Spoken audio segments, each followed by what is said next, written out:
మనం ఆహారంతో ఆరోగ్యంలో నూనె లేకుండా అంటే 2-3 డ్రాపులు వేసుకొని గారె చేసుకోబోతున్నాము. ఇది గోలీ గార. ఇది ప్రకాశం జిల్లాలో చేసుకుంటారనమాట. ఈ పాత వంటకం మా నాయనమ్మ చేపించేదనమాట. ఆ వంటకాన్ని నేను మీకు పరిచయం చేయబోతున్నాను. ఇది ఆరోగ్యంగా ఉంటుంది, రుచిగా ఉంటుంది, బలంగా కూడా ఉంటుందన్నమాట. ఇది చిన్నపిల్లలు, పెద్దవాళ్ళు అందరూ తినచ్చు. ఒబేసిటీ ఉన్న, బీపీలు ఉన్న, షుగర్ వ్యాధి ఉన్న, ఎటువంటి ఆరోగ్య సమస్యలు ఉన్నా కూడా నిరభ్యంతరంగా తినచ్చు. ఇది ఆయిల్ లేదు కాబట్టి అందరూ తినచ్చు. రాత్రిపూట డిన్నర్కు బదులుగా దీన్ని తినచ్చు. వెయిట్ లాస్ కూడా మంచిదన్నమాట. ఇప్పుడు మనం ప్రాసెస్లోకి వెళ్దాం. నేనైతే ఈ పొంగనాల బాండీ తీసుకుంటున్నాను. దీనికోసం 3 గంటలు నానబెట్టుకొని రుబ్బుకున్న ఈ మినప్పిండి అనమాట. ఇందులో మనము సాల్ట్ వేసుకొని కొంచెం మీరు బాగా పొంగాలి అనుకుంటే పెరుగు వేసుకోవచ్చు. 2-3 స్పూన్లు పెరుగు వేసుకోవచ్చు. ఇంత ఈ రకంగా ఉంటే చాలు ఈ పిండి. దీంట్లో ఇష్టమైతే సోడా సాల్ట్ ఒక పించ్ వేసుకోవచ్చు, లేదంటే లేదు.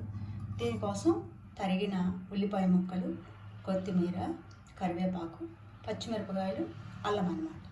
ఇవి ఇందులో కలిపైన వేసుకోవచ్చు, లేదంటే ఈ వీటిల్లో వేసుకొని మనము ఆ పిండిని ఫిల్ చేసుకోవచ్చు అన్నమాట. ఇప్పుడు చూపిస్తాను ఎలా చేసుకోవాలి. ఇప్పుడు ప్యాను వేడెక్కింది. ఇందులో మనం 2-3 చుక్కల ఆయిల్ ఒక్కొక్క ఈ మౌల్డ్లో వేసుకున్నాం. కొంచెం ఇది మనం గారెలో అయితే డీప్ ఫ్రై చేసి తినాల్సి వస్తుంది. అప్పుడు ఏమవుతుందంటే ఆయిల్ ఎక్కువగా తీసుకుంటాం, అనవసరమైన కొలెస్ట్రాల్ని పెంచుకుంటాం అన్నమాట. అది కాకుండా మనము గారె తిన్న రుచిని మనం ఫీల్ అవుతూ గారె తిన్నట్టుగానే ఉంటుంది. గారె కంటే టేస్టీగా ఉంటుంది. ఈ రుబ్బుకునేటప్పుడు ఒక 2 స్పూన్ల బియ్యం కూడా వేసుకోవచ్చు, ఎందుకంటే పైన క్రిస్పీగా లోపల. ఇప్పుడు నేను వీటిలో అల్లం ముక్కలు, పచ్చిమిరపకాయలు ఇవి కలపకుండా వేస్తున్నాను. ఇష్టమైతే మనము లోపలే కలిపేసుకోవచ్చు. ఆ రకంగా వేసుకోవాలి. ఇది గారె రుచిని ఇస్తుంది, ఆరోగ్యాన్ని ఇస్తుంది కాబట్టి మనము ఈ రకమైన గారె తినచ్చు అందరూ కూడా. ఇప్పుడు వీటిల్లో అన్నిట్లో కూడా మనము నింపుకుందాం పిండిని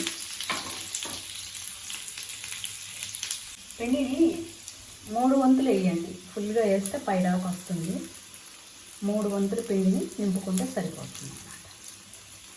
ఇలా ఒక స్పూన్ తీసుకొని, ఒక పెద్దది మీడియం ఆ స్పూన్ తోటి తీసుకొని ఇస్తే బయట చిందకుండా శుభ్రంగా ఆ మౌల్డ్ వరకే ఫిల్ అవుతుంది.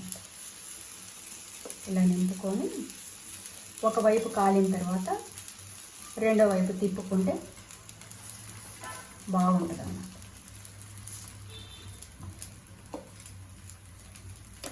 ఇప్పుడు పైనుంచి లిడ్ పెడదాం. ఇది పైనుంచి స్టీమ్ అవుతుంది, లోపలేమో ఫ్రై అవుతుంది. ఇప్పుడు మనం రెండో వైపుకు తిప్పుకుందాం.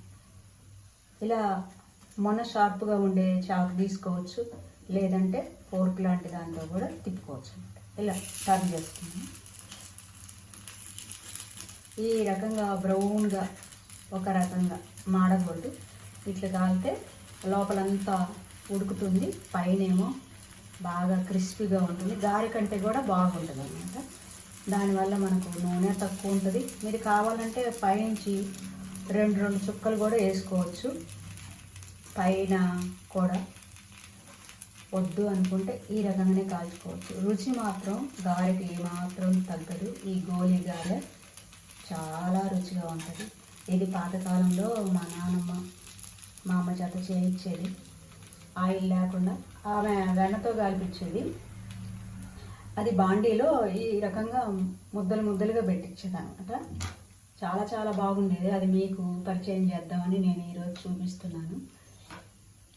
దీంట్లోకి చట్నీ, పెరుగు, పుదీనా, ఉల్లిపాయలు, అల్లం ముక్కలు, సాల్ట్ వేసి చట్నీ చేసుకుంటున్నాము. ఇది బాగుంటుంది అనమాట. లేదంటే అల్లం చట్నీ కూడా చేసుకోవచ్చు, అది కూడా చాలా బాగుంటుంది. ఇప్పుడు రెండో వైపు కూడా కాలిపోయింది, ఈ వైపు కూడా తిప్పి చూడండి ఎలా కాలిందో. రెండు వైపులో కూడా అదే కలర్ వచ్చింది, గోల్డెన్ బ్రౌన్. ఈ టైప్లో క్రిస్పీ గారె అనమాట ఇది, గోలీ గారె. ఇది చాలా టేస్టీగా ఉంటుంది. మనం పిండి పట్టేటప్పుడు కొంచెం పెరుగు 2 స్పూన్లు వేస్తే లోపల కుక్ అవటానికి కూడా తొందరగా కుక్ అవుతుంది అనమాట. మనం ఎటువంటి సోడా సాల్ట్ కూడా వాడాల్సిన పని లేదు. అందుకోసమని మనము పెరుగు వాడితే చాలా మంచిది, జీర్ణశక్తిని కూడా పెంచుద్ది కాబట్టి పెరుగు ఆ రకంగా వాడుకోవచ్చు. చూడండి ఎక్కడైనా ఆయిల్ కనిపిస్తుందేమో, కానీ గారె మాత్రం బ్రౌన్గా కాలింది. ఈ గోలీ గారె చేసుకోండి, తినండి, ఆరోగ్యంగా ఉండండి. రోజు ఆణిముత్యం, తన కోపమే తన శత్రువు, తన శాంతమే తనకు రక్ష అన్నట్టుగా మనం కోపపడుతూ ఉంటే మన చుట్టూ కూడా మనుషులు మాట్లాడటానికి ఇష్టపడరు, శాంతంగా ఉంటే ఇష్టపడతారనమాట. ఆ విధంగా కోపాన్ని తగ్గించుకుంటే మన హెల్త్కు మంచిది, మన అందరూ మాట్లాడటానికి ఇష్టపడతారనమాట. Thanks for watching our channel. మన ఆయిల్లెస్ గోలీ గారె రెడీ అయిపోయింది.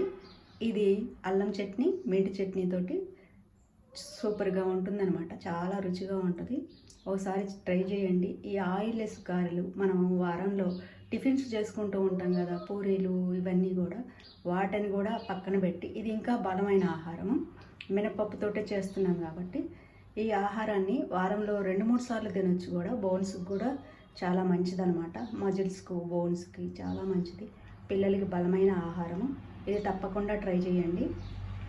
ఈ పాత వంటకాలని మీకు పరిచయం చేస్తూనే ఉంటాను.